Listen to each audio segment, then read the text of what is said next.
Estoy muy agradecido al Centro de Investigación para la Enseñanza Global por la oportunidad que me brinda de poner en valor la contribución de la Agencia Española de Protección de Datos y de España a la protección de datos personales en la Unión Europea y en Iberoamérica, que esta es el verdadero motor de mi presentación esta mañana. Para mí, como español y como europeo, poder intervenir en un acto académico de una universidad tan prestigiosa como la Universidad de Salamanca, la más antigua de España e Iberoamérica, y una universidad considerada como la cuna del derecho internacional, pues es un verdadero honor. Y aunque mi labor como jurista especializado en protección de datos se ha desarrollado mayoritariamente en las instituciones europeas en Bruselas,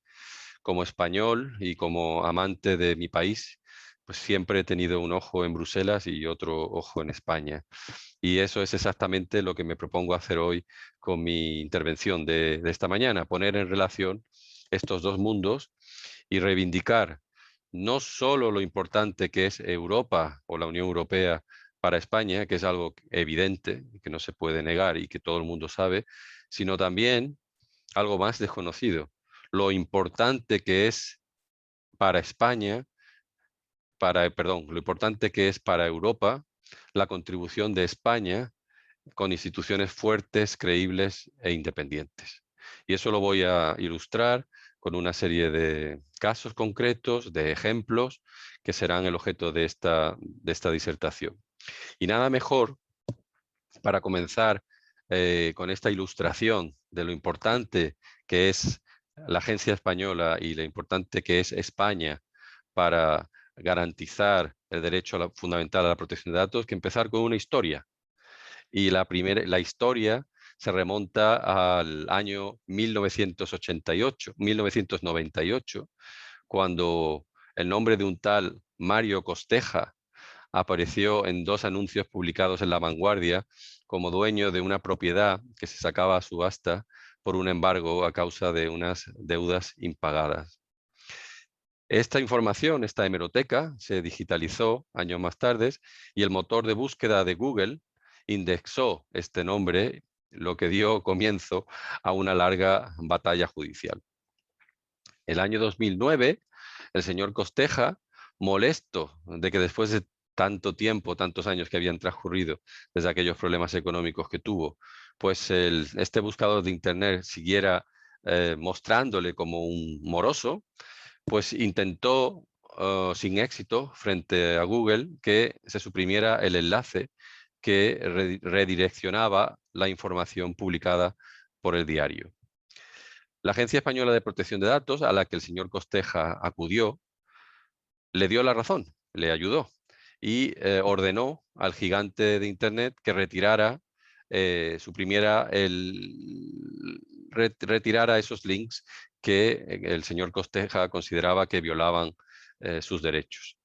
Google no se mostró de acuerdo con esta resolución de la agencia española, recurrió el caso a los tribunales españoles y los tribunales españoles, a su vez, por tratarse de la interpretación de una normativa europea, remitieron una pregunta al Tribunal de Justicia de la Unión Europea. Así pues, el enfrentamiento estaba servido. De una parte, Google España y su matriz estadounidense, Google Inc., y de otra parte, el señor Costeja y la Agencia Española de Protección de Datos. La sentencia del Tribunal de Justicia de la Unión Europea llegó en mayo del año 2015 y el Tribunal de Justicia le dio la razón al señor Costeja y a la Agencia Española de Protección de Datos. Esta sentencia se conoce como la sentencia del derecho al olvido. Y esto del derecho al olvido me da la oportunidad para hacer una reflexión sobre un aspecto que yo creo que es fundamental en cualquier debate, cualquier reflexión que se quiera hacer sobre protección de datos, que es que no se trata de proteger los datos, sino que se trata de proteger a las personas que hay detrás de esos datos. Y esto de el olvido, pues por extraño que pueda parecer, es un don que tenemos los seres humanos. Es un don que a veces es inconveniente porque pues, nos obliga a lo mejor tener que volver a casa para recoger ese expediente que se nos olvidó, o el olvido nos hace olvidar el título de ese libro tan fantástico que leímos hace tiempo y ahora queremos recordar a una amistad y no nos viene a la cabeza, ¿no? Pero es que ese olvido es un don, porque aparte de esos pequeños inconvenientes, nos permite perdonar más fácilmente los errores propios y ajenos y nos permite poder, por ejemplo, poder pasar página y continuar con nuestras vidas después de sucesos traumáticos, sin centrarnos necesariamente en los aspectos más oscuros de nuestra existencia. Porque verdaderamente lo que hace a los seres humanos una especie tan peculiar es nuestra imperfección, es decir, nuestra humanidad, que nos permite amar a los demás como a nosotros mismos y buscar la trascendencia en nuestras acciones. Por eso es tan importante que la tecnología que nos rodea sea humana y por eso es tan importante que la tecnología no nos deshumanice. Así, por ejemplo, una aplicación de calendario que me recuerda que tengo una reunión evita los efectos negativos de mi capacidad de olvidar, sin afectar para nada mis derechos o mi humanidad. Mientras que un motor de búsqueda que pone al alcance de cualquiera el conocimiento de cuestiones privadas de mi pasado, que en condiciones normales ya se habrían olvidado, pues afecta a mi derecho a la privacidad y, en definitiva, me deshumaniza o nos deshumaniza. Me deshumaniza a mí porque expone cuestiones que ya normalmente no deberían estar ahí y deshumaniza a la otra persona que normalmente tampoco debería recordar este tipo de cosas. En definitiva, la lucha de un ciudadano español y de una institución pública española, pequeñita, en aquella época no creo que tuviera más de 100 funcionarios, pues consiguió doblegar a uno de los gigantes tecnológicos del Internet y consiguió que la tecnología en ese aspecto fuera un poco más humana. Es una historia verdaderamente de David contra Goliat que una década después sigue despertando la admiración de los profesionales de la privacidad de todo el mundo hacia la Agencia Española de Protección de Datos y las personas que trabajaron en este importante dossier, que luego se ha visto reflejado con un artículo específico en el Reglamento General de Protección de Datos y hoy en día el derecho al olvido es parte de nuestro acquis communautaire. Y es que, como ocurrió en el caso Costeja, la Agencia Española de Protección de Datos está llamada a hacer cumplir la normativa de protección de datos que emana de Bruselas, pero también la Agencia de Protección de Datos, desde sus funciones, desde su interpretación, hace la normativa europea, como acabamos de ilustrar con el ejemplo del caso Costeja. De hecho, muchísimo antes de que la protección de datos fuese una cuestión tan mediática como es hoy en día, la agencia española ya llenaba muchos titulares de prensa eh, a comienzos de este siglo. ¿Por qué? Porque mientras había muchas autoridades de protección de datos, o no sé si muchas, pero algunas que no tenían un régimen sancionador en su ley, es decir, no podían poner multas, y había otras autoridades de protección de datos que tenían la capacidad de poner multas, pero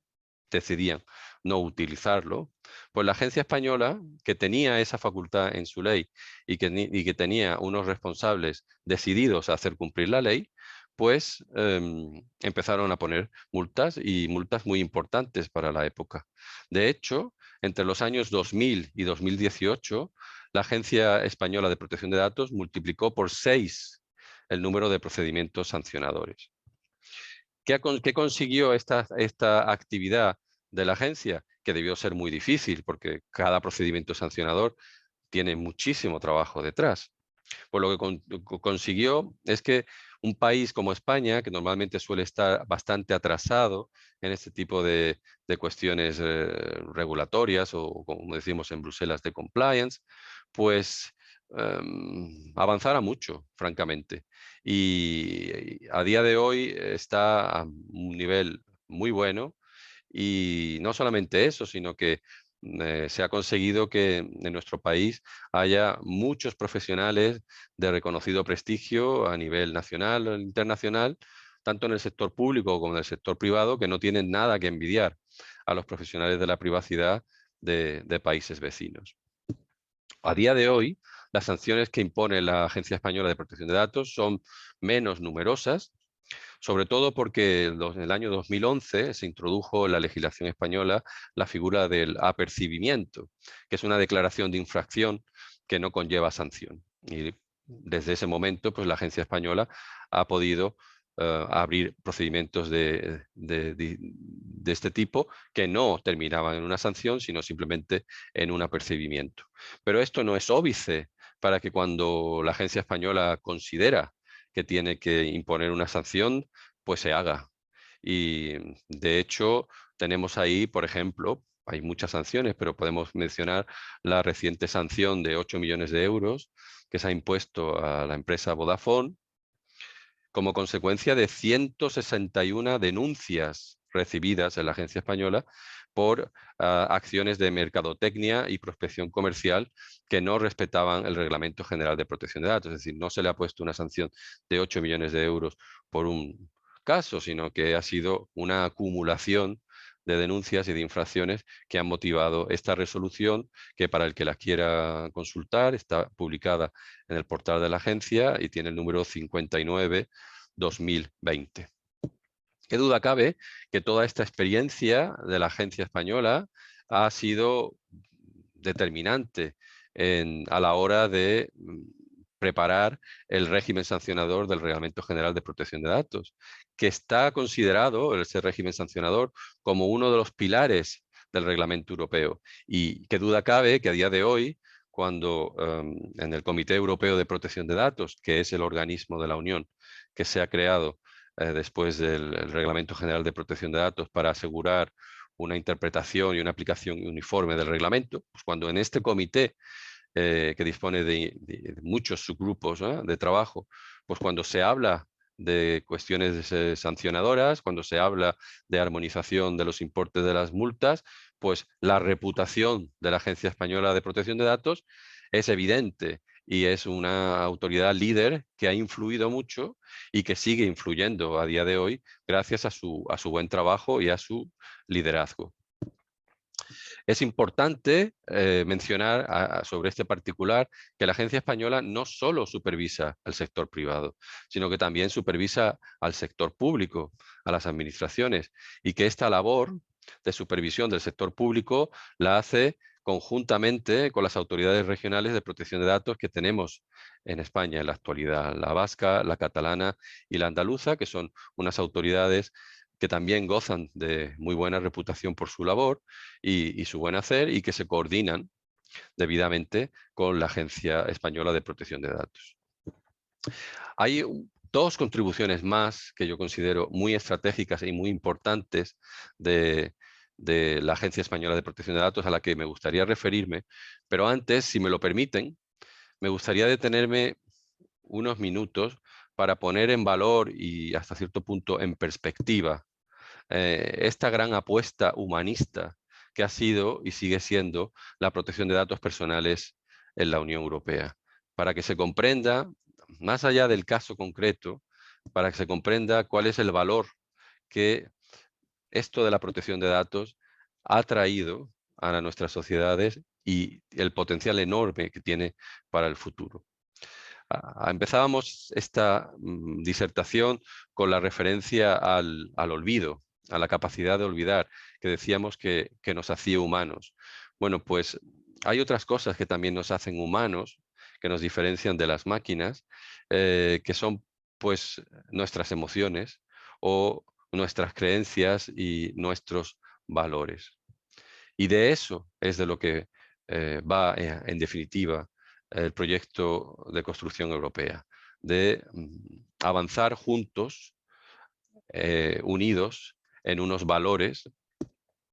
que nos dan una fortaleza enorme para el futuro.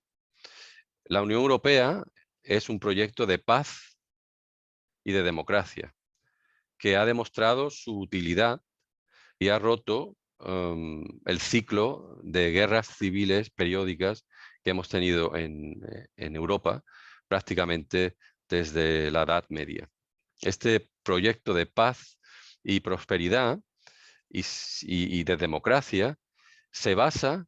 está profundamente arraigado en las ideas humanistas que vieron por primera vez la luz en las aulas de la Universidad de Salamanca hace ya casi 5 siglos. Esta tradición humanista, española y europea, afirma la dignidad y el valor de todas las personas, incluso hace 500 años, incluso de los habitantes de lo que entonces se llamaban las Indias, a los que no solo se consideró seres humanos, sino que se le consideró súbditos de la corona con los mismos derechos que tenían los súbditos del rey en la península ibérica.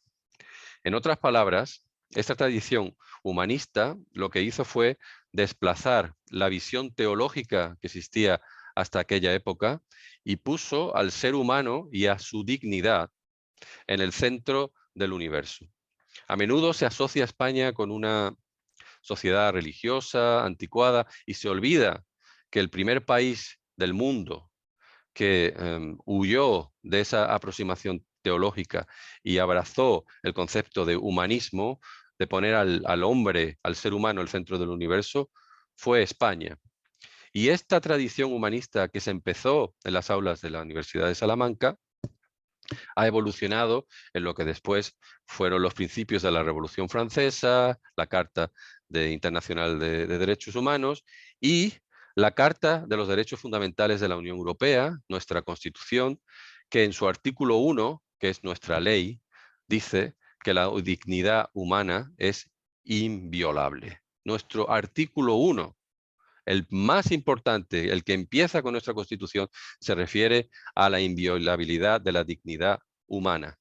que es poco más o menos lo que hace 500 años se empezó a decir en la Universidad de Salamanca. Entonces, si esto es así, si estas ideas humanistas son nuestro corazón, son las creencias de los ciudadanos europeos, yo me pregunto, ¿por qué tenemos los ciudadanos europeos que aceptar un uso de tecnologías que además vienen del extranjero, que no respetan, que están al margen claramente de estos valores y estos principios que todos los europeos compartimos? Porque aunque el Internet es un fenómeno relativamente reciente, ya estamos viendo en estos 2 o 3 décadas que tenemos de Internet, ya estamos viendo, estamos plenamente conscientes del daño que algunas tecnologías desplegadas de forma descuidada y por propósitos exclusivamente lucrativos han provocado y están provocando en nuestras sociedades fenómenos como la desinformación, como la polarización de nuestras sociedades o la evidente falta de respeto a la privacidad y a la protección de datos personales que se ve con frecuencia. No es fruto de la casualidad, es algo que estas tecnologías han fomentado y están agravando claramente. Es por eso que en este tipo de disertaciones a mí siempre me gusta decir, y lo repito, que la mejor manera de poner coto efectivo a estos desmanes es que los europeos nos reafirmemos en nuestras creencias humanistas y exijamos a nuestros dirigentes que abracen una nueva forma de humanismo, el humanismo digital,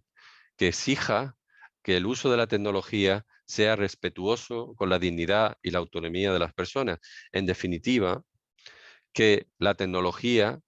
nos trate con humanidad y que la humanidad se integre dentro de estas tecnologías. Algo de lo que, por desgracia, entiendo, personalmente creo, que todavía estamos muy lejos. En el Reglamento General de Protección de Datos hemos conseguido meter este principio de protección de datos por diseño, es decir, que se le llama a los diseñadores, a los ingenieros, que cuando diseñan los productos ya pongan la protección de datos dentro de esa herramienta. Bueno, pues ahora, en escenarios de inteligencia artificial, tenemos que pedirle a esos ingenieros que vayan más lejos y que pongan la dignidad, el respeto al individuo dentro de esos sistemas de información. Y para bajar de, digamos, de los principios generales a un caso concreto, un caso que a mí personalmente me preocupa mucho, pues hablemos de una tecnología concreta o del uso de una tecnología concreta y veamos cuál puede ser el impacto que esto puede tener para nuestra sociedad. Pensemos en las tecnologías de reconocimiento biométrico o facial en los espacios accesibles al público. Es una tecnología relativamente barata, una tecnología relativamente testeada, ha estado probada ya, funciona con unos resultados bastante fiables. Es una tecnología que permite básicamente reconocer la identidad de cualquier transeúnte que vaya por la calle. Entonces, bueno, pues es algo que podría ser una realidad muy pronto, a menos que esto se prohíba, pues como es una cosa relativamente barata y relativamente disponible, pues podemos ver que nuestras calles, nuestras plazas, nuestras estaciones de tren, nuestros aeropuertos, pues se puedan ver inundadas por este tipo de cámaras que permitan el reconocimiento facial, la identificación de todos los transeúntes de manera instantánea. Ahora mismo tenemos cámaras que nos graban, pero bueno, eso se queda normalmente en el dispositivo, está regulado, pasado un tiempo se borra y no permite instantáneamente la identificación de la persona. Simplemente es una imagen, se sabe. En caso de necesidad, para propósitos justificados, se puede identificar a esa persona, pero no es algo que se hace automáticamente y para todas las personas que aparecen delante de esa cámara, ¿no? Bueno, pues si hacemos eso, si permitimos que esta tecnología que está ahí se use, ¿qué es lo que vamos a conseguir? Pues vamos a conseguir que de golpe y porrazo nos deshumanicemos enormemente, porque el funcionamiento de la humanidad desde el comienzo de nuestra especie, es que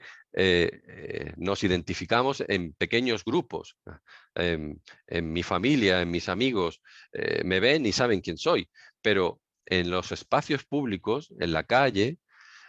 somos anónimos. Y esa anonimidad nos da ciertos derechos y ciertas garantías que si ahora de golpe y porrazo desaparecen, pues se cambia completamente el funcionamiento de nuestra sociedad. Ya no somos humanos de la manera que habíamos sido humanos hasta ahora.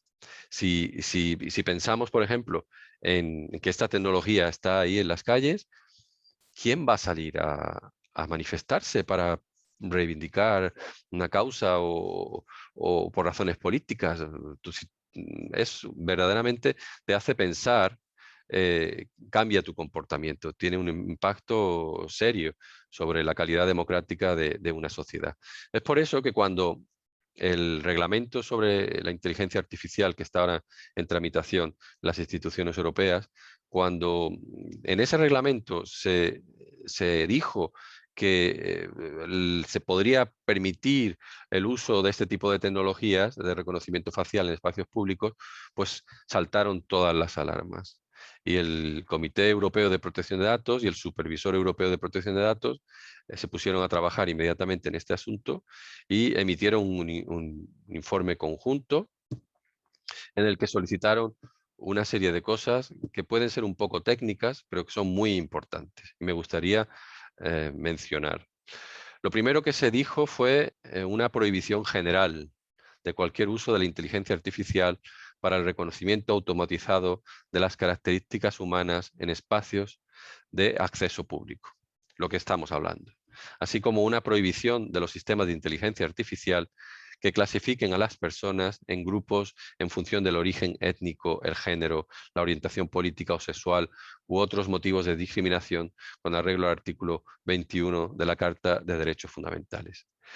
El dictamen conjunto también abogó por la prohibición de cualquier tipo de puntuación social,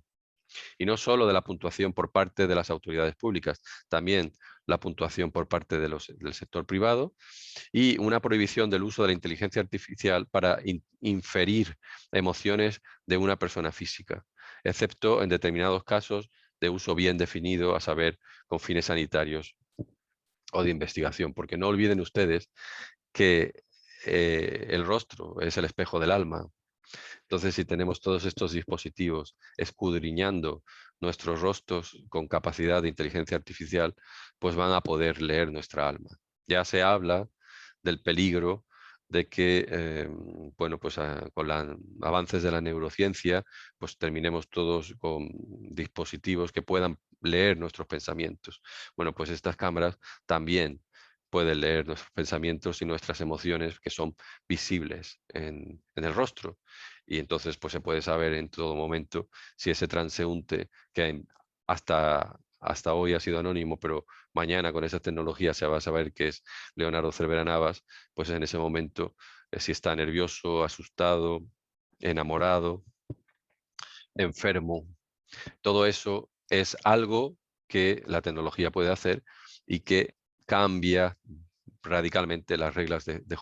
juego de la humanidad. Por lo tanto, desde el Supervisor Europeo y desde el Comité Europeo de Protección de Datos hemos pedido una prohibición del uso de esta tecnología, por lo menos hasta que hayamos tenido la oportunidad de tener un debate sosegado, democrático, sobre los usos que se quieren hacer de esta tecnología y nos demos unas normas,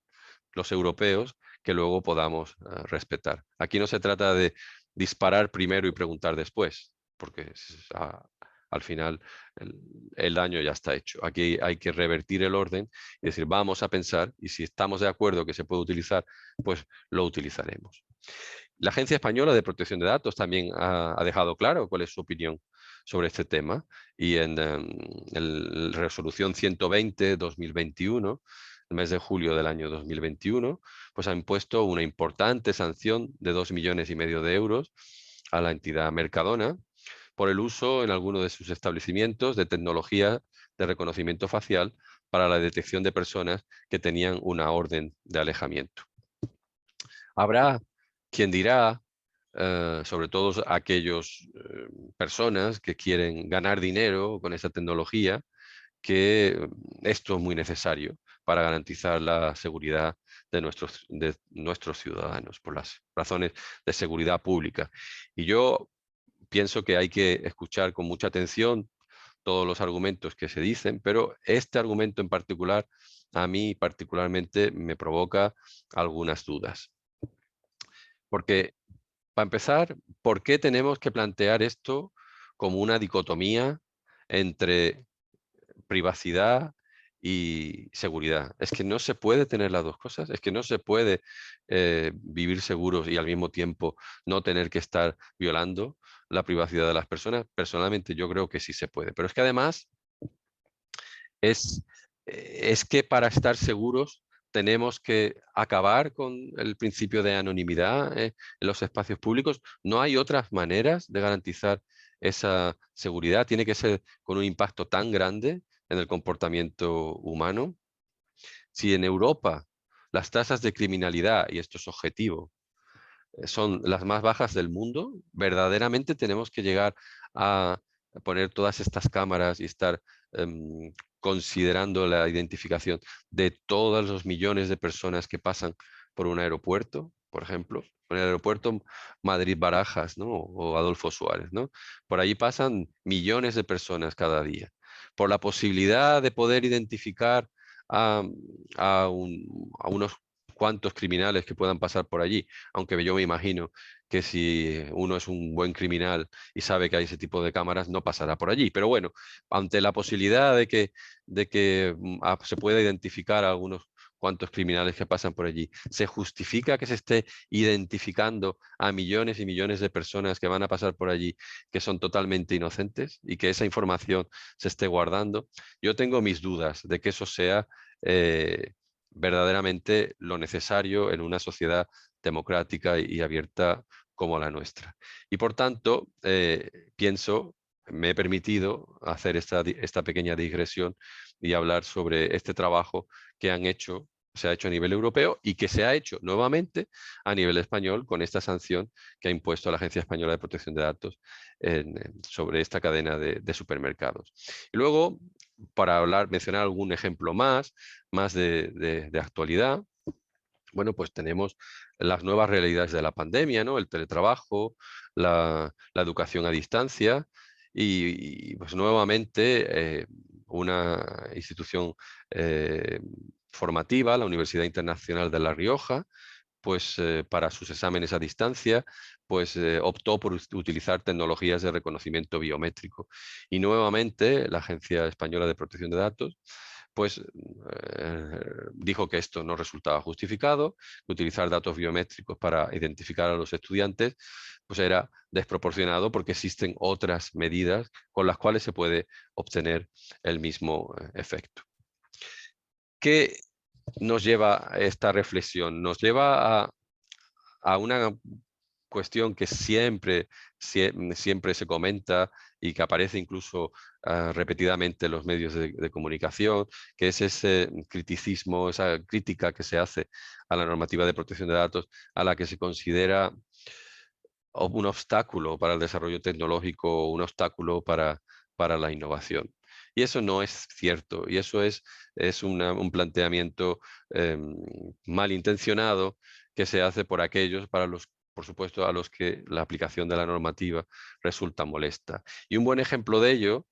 si me lo permiten, nuevamente para ilustrar el trabajo que hace la Agencia Española de Protección de Datos, es el informe jurídico 47/2021 que ha emitido la Agencia Española sobre el tratamiento de datos de reconocimiento facial en el momento del alta de clientes en la oficina bancaria o a través de un canal online con el objetivo de verificar su identidad. Es decir, estamos hablando de una aplicación bancaria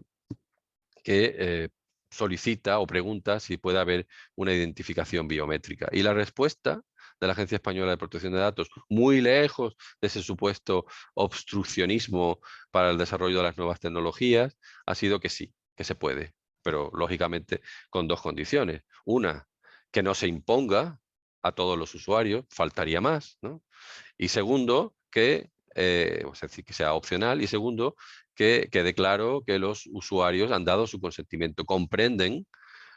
cómo se va a hacer la identificación, comprenden lo que son los datos biométricos y están conformes con que se haga así. Es decir, no se ha bloqueado la utilización de los datos biométricos para un buen servicio en la banca. Lo que se ha hecho es poner las condiciones necesarias para evitar que ese uso de datos biométricos pueda terminar o sea, injusto para los usuarios o terminar en accidentes muy desagradables para la privacidad de las personas. No sé si conocen ustedes el concepto este de ludismo, ¿no? Es un concepto que se suele utilizar para catalogar a las personas que están en contra del desarrollo tecnológico, ¿no? Y a menudo pues, se suele aplicar también a las agencias de protección de datos, ¿no? Los luditas, en su origen, eran los artesanos que hilaban en sus casas cuando irrumpió la primera revolución industrial, sobre todo en el Reino Unido, ¿no? Esta gente pues empezó a ver que estos grandes telares mecanizados pues estaban destruyendo sus puestos de trabajo, su modo tradicional de vida y bueno, pues empezaron a concentrarse en las afueras de las poblaciones, empezaron a atacar los telares y bueno,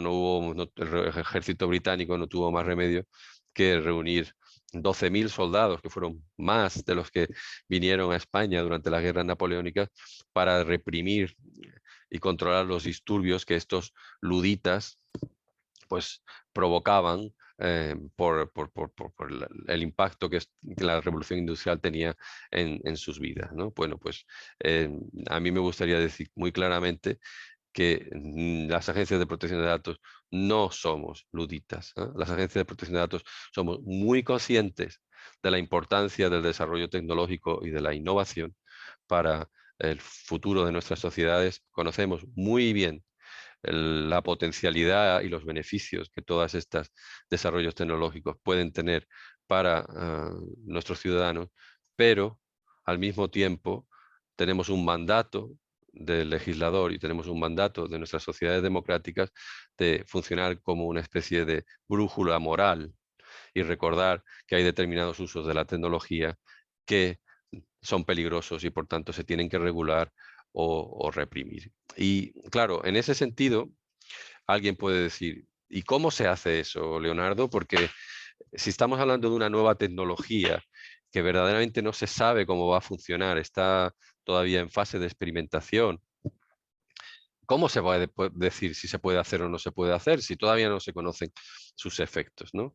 Y claro que si no se actúa, pues a lo mejor después es tarde, ya el daño se ha causado, como hablábamos antes, ¿no? De la prohibición de la identificación biométrica remota. Bueno, pues esto es una cuestión muy difícil. Nosotros en el Supervisor Europeo tenemos un departamento de prospectiva, precisamente para tratar de anticipar el impacto de todo esto en nuestras sociedades, pero hay una herramienta que se está bastante novedosa, pero que se está empezando a utilizar, que tiene la terminología en inglés de Regulatory Sandboxes y en español pues se ha traducido como los espacios controlados de pruebas, ¿no? Que es una cosa muy interesante, en mi opinión. Aparece el concepto, aparece recogido en en la propuesta de reglamento de inteligencia artificial, y creo que tiene un grandísimo potencial, porque se trata de unos espacios en los que se permite el ensayo de tecnologías, productos o servicios innovadores durante un periodo limitado, bajo supervisión, es muy importante, y garantizando la existencia de salvaguardias que minimicen los riesgos para los sujetos afectados, ¿no? Este tipo de espacio controlado de pruebas puede reducir el coste de la innovación, reducir los obstáculos a la entrada en el mercado y permitir a la vez a los reguladores recabar información importante antes de tomar una decisión sobre las medidas reglamentarias a adoptar. Dependiendo de lo que salga de esas pruebas, pues se pueden hacer muchas cosas. Se puede decir, bueno, pues esto está bien, se puede hacer, se puede autorizar, se puede decir, esto plantea algunas dudas, regulemos estas cuestiones para que estas dudas se aclaren, o en casos muy extremos, cuando se vea que esa tecnología verdaderamente eh, plantea unos riesgos gravísimos, como hemos visto en el caso de la identificación biométrica remota, pues se puede decir, no, esto no, mejor pararlo porque esto no va a funcionar, se va a dar de frente con nuestra legislación y con nuestros valores y principios europeos. Los primeros en que empezaron a trabajar con estas herramientas fueron los británicos, que suelen estar siempre avanzados en ese tipo de cuestiones, y ellos han utilizado ya espacios controlados de pruebas en temas tan distintos como el registro de vacunación COVID o la eliminación del sesgo en algoritmos o proyectos fintech, que son nuevas tecnologías en el espacio de las finanzas. En España, el espacio controlado de pruebas, centrado en el sector fintech, arrancó el año 2021 con 18 proyectos. Desafortunadamente, hay algunos retrasos con este espacio controlado de pruebas en España, pero la verdadera razón de esto es porque se trata de una cuestión tan novedosa que en donde no hay mucha experiencia, que verdaderamente cuesta trabajo arrancar. Y yo estoy convencido de que con la experiencia que se ha ganado en estos últimos meses, pues se podrá mejorar rápidamente la coordinación entre los actores y las autoridades públicas de supervisión y coger velocidad de crucero en un futuro. Es muy importante que este tipo de desarrollos novedosos, España no se quede atrás, y es igualmente muy importante que aquellas personas que quieren utilizar este tipo de espacio controlado de pruebas respeten la labor de supervisión de aquellos organismos que son parte de este sistema, ¿no? Tiene que ser, pero esa coordinación necesita un poco de engranaje. Yo estoy convencido que va a mejorar con el paso del tiempo. Otra contribución que me gustaría destacar de la Agencia Española de Protección de Datos, que por desgracia es muy desconocida, es el canal prioritario, que es una iniciativa que es fruto del liderazgo y del compromiso personal de la directora actual, Mar España, ¿no? Ese canal prioritario guarda relación con las redes sociales, ¿no? Es que es una nueva realidad en nuestras vidas, relativamente reciente. Las redes sociales a día de hoy forman parte de nuestra cotidiana socialización y pues se utilizan para propósitos muy buenos y muy loables, pero desgraciadamente la hiperconectividad que dan estas redes sociales pues también las convierte potencialmente en herramientas muy peligrosas desde el punto de vista de la privacidad de las personas, ¿no? Estas redes sociales que nacieron con la premisa o la ambición de que iban a servir para mejorar el mundo y acercarnos a todos, pues desgraciadamente, como se ha ido demasiado rápido, sin reflexionar un poco, pues han contribuido a una gran desinformación y a una polarización de la sociedad. Y bueno, pues recientemente hemos tenido las declaraciones de esta Frances Haugen, que es una empleada de esta red social, que ha contado en los parlamentos y a quien le ha querido oír, pues las cosas que se hacen dentro de esa determinada red social y bueno, pues ha provocado bastante alarma. Yo creo que la preocupación está ahí, no se puede negar y una de las cosas que más nos preocupan a los profesionales de la privacidad es esa hiperconectividad, es decir, que igual que podemos compartir muy rápidamente y muy efectivamente esa foto de la cena de Nochebuena, pues alguien puede compartir una grabación de contenido sexual o de contenido violento muy rápidamente. Y esto es algo que arruina la vida de las personas. Y esto es algo que mata civilmente a las personas y esto es algo que a veces conlleva hasta suicidios y ha sido esto lo que motivó el suicidio de una persona en España, lo que dio el empujón final para que la Agencia Española de Protección de Datos creara este canal prioritario que está funcionando y tiene un mérito enorme porque la configuración jurídica, no tenemos tiempo aquí para entrar en esos detalles, pero casi la configuración jurídica del canal prioritario merecería una conferencia por sí sola, pues una configuración muy inteligente. Y luego el mérito enorme también que tiene es que la Agencia Española de Protección de Datos ha conseguido la colaboración de estas empresas de Internet, ¿no? Más allá de lo que pueda decir la ley o lo que pueda decir un juzgado, pues se comprometen a actuar a, a petición de la Agencia Española de Protección de Datos en casos extremadamente graves como estamos viendo, ¿no? Es que los compañeros de la Agencia Española de Protección de Datos se han dado cuenta de que esto es la mejor manera de hacer protección de datos. Es decir, hay que buscar cómo ayudar de verdad a aquellas personas que están sufriendo en sus propias carnes la pérdida de la privacidad. Y yo considero que este canal prioritario tiene un potencial tremendo porque muestra a la sociedad y muestra a otras autoridades de protección de datos que se pueden hacer cosas concretas más allá de eh, recomendaciones, dictámenes, resoluciones administrativas. Se pueden hacer cosas concretas que ayudan a la gente que está sufriendo en sus propias carnes la pérdida de sus derechos en la red. Bueno, pues eso es muy importante y también es muy importante la colaboración de las autoridades de protección de datos, ¿no? La Agencia Española colabora extremadamente bien con otras autoridades y, por desgracia, el mecanismo de coordinación que provee el reglamento, pues todavía está en fase de rodaje, digámoslo así, tiene algunas dificultades y desde el supervisor europeo pues estamos intentando ayudar a que esa cooperación sea más efectiva en el mundo digital, no ya solo entre las autoridades de protección de datos, sino entre otras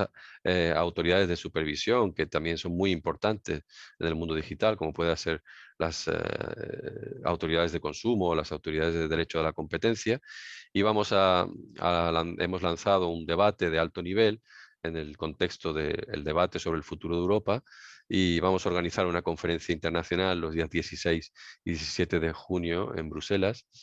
para hablar de estos temas, para hacer propuestas de futuro,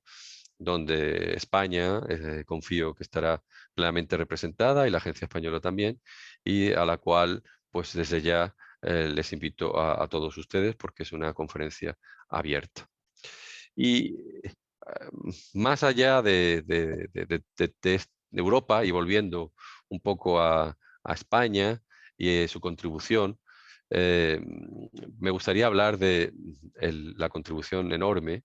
que ha hecho España y la Agencia Española de Protección de Datos para la difusión de la normativa de protección de datos en Iberoamérica. Es un poco, España ha hecho aquí un poco lo que ha hecho Bruselas, en el sentido de lo que se llama el efecto Bruselas, que es un término acuñado por la profesora Anu Bradford en el año 2014, que explica cómo la Unión Europea, anticipándose con sus reglamentos y haciendo un trabajo reglamentario de gran calidad, pues consigue que el resto del mundo tenga que adecuarse a nuestros modelos y a nuestros principios y no al revés. Es una cosa muy inteligente que se ha puesto de manifiesto con el Reglamento General de Protección de Datos. Ya en el año 2016, el querido supervisor europeo, desgraciadamente ya fallecido, Giovanni Buttarelli, dijo que el reglamento iba a poner el listón para todos los países del mundo, y efectivamente se está viendo que eso está así, ¿no? El Reglamento General de Protección de Datos se ha convertido en el estándar mundial, y hasta el punto de que países como Japón, que no podría estar más lejos culturalmente o geográficamente, pues han adoptado legislaciones, una legislación de protección de datos a la europea, y hasta el punto que la Comisión Europea ha considerado que Japón tiene un nivel de protección equivalente. Es decir, que se pueden mandar los datos desde España a Francia exactamente igual que se pueden mandar los datos desde España a Japón hoy en día, porque su ley es muy similar a las nuestras. Bueno, pues esto es muy importante, y se está intentando repetir la jugada con el reglamento de inteligencia artificial, porque si el estándar de la regulación de inteligencia artificial, el primero que sale es el europeo, y todos los demás países del mundo pues nos tienen que copiar, pues estaremos muy seguros de que todas estas tecnologías incorporarán ese efecto de humanidad al que me refería al principio, mientras que si nos quedamos atrás, pues será muy difícil competir con esos terceros países, ¿no? Bueno, pues España ha hecho un efecto Madrid en el ámbito iberoamericano, ¿no? Ha creado una red iberoamericana de protección de datos a la que ha invitado todos los países iberoamericanos, ha proveído una secretaría permanente a esta red iberoamericana, ha trabajado incansablemente concienciando a todos estos gobiernos sobre la necesidad de avanzar en materia de protección de datos, ha aprobado unos estándares de protección de datos que son como una orientación, pero que en realidad todos estos países que están empezando con la protección de datos siguen eh, muy de cerca, con el resultado de que la protección de datos a la europea es hoy en día una realidad en el espacio iberoamericano, una realidad creciente, y se estima por las personas que están analizando la evolución de la protección de datos, que muy pronto el espacio iberoamericano será el segundo en importancia en el mundo, solamente por detrás del espacio europeo, lo cual es una magnífica noticia para, no solamente para el espacio iberoamericano, pero para España también, porque nuestra relación tan estrecha con estos países